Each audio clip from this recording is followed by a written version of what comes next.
আপনি যদি সত্যি একটি সরকারি চাকরি করতে চান, তাহলে অবশ্যই প্রতিদিন 5টি ভোকাবুলারি আপনাকে মুখস্থ করতে হবে।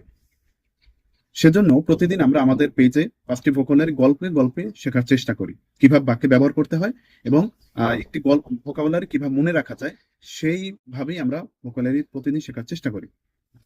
তারই ধারাবাহিকতায় আজকে আমাদের গল্প হলো আমার দুষ্ট বন্ধু রাজু। আমাদের আমরা শুরু করছি আমাদের গল্প। আমার দুষ্ট বন্ধু রাজুর গলাটা বেশ সুমধুর। তাহলে সুমধুর ইংরেজি হচ্ছে মেল্লি ফ্লিওয়াস। আমরা লিখছি মেল্লি ফ্লিওয়াস। তাহলে মেল্লি ফ্লিওয়াস অর্থ হচ্ছে সুমধুর। কিন্তু ওর স্বভাবটা একদম খাপছাড়া। তাহলে খাপছাড়া ইংরেজি হচ্ছে অ্যানো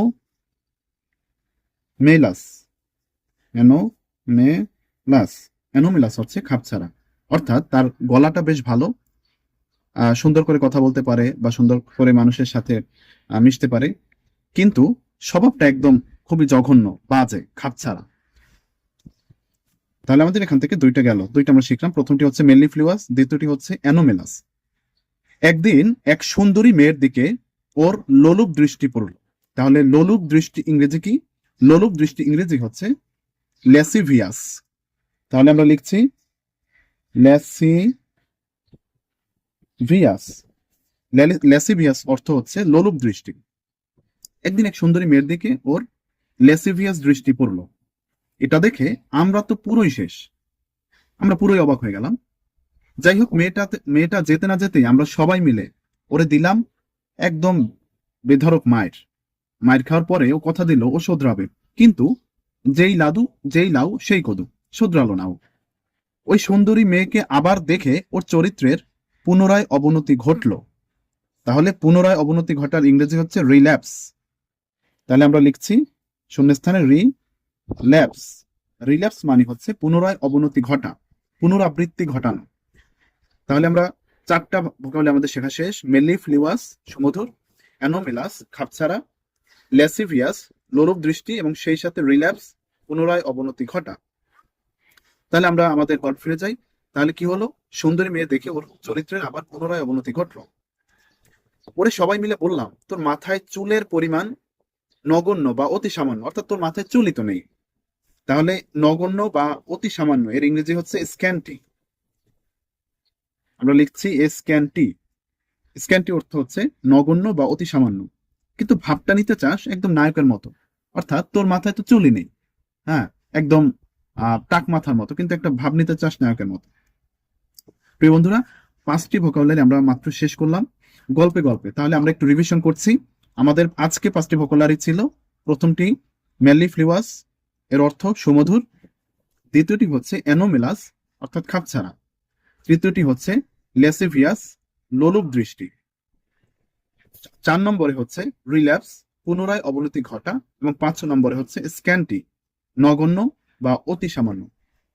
এবার আমি বলবো, আপনারা আমার সাথে সাথে বলার চেষ্টা করবেন। আমি কিছুটা সময় দেব, আপনারা এর সাথে সাথে আপনি আপনার নিজের মুখে মুখে উচ্চারণ করবেন। একটু অ্যাডভান্স লেভেলের ভোকাবুলারি, কিন্তু যে কোনো ব্যাংকের, বিসিএস, নিবন্ধন বা এই জাতীয় চাকরি পরীক্ষায় এই ভোকাবুলারি গুলো পেয়ে থাকবেন পরীক্ষায়। প্রিলি এবং রিটেনে 2 জায়গায় কাজে দিবে এই ভোকাবুলারি গুলো। তাহলে আমি বলছি, মেলিফ্লুয়াস অর্থ কি? সুমধুর।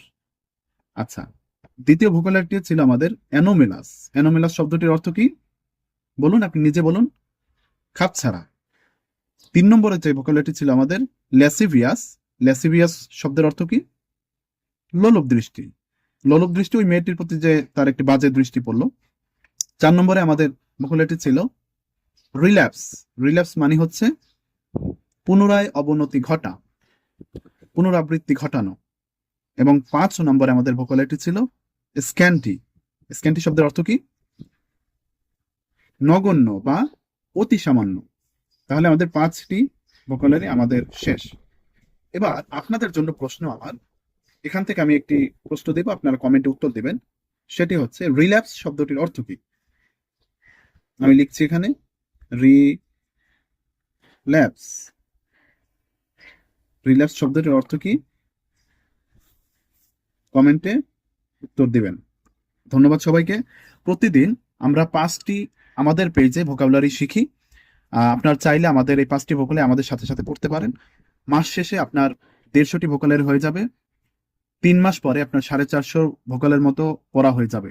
এবং এটি যদি 6 মাস বা 1 বছর আপনি আমাদের সাথে এই ভোকালের গুলো পড়েন, আপনার ভোকাবুলারি নিয়ে আপনাদের আর কোনো চিন্তা করতে হবে না।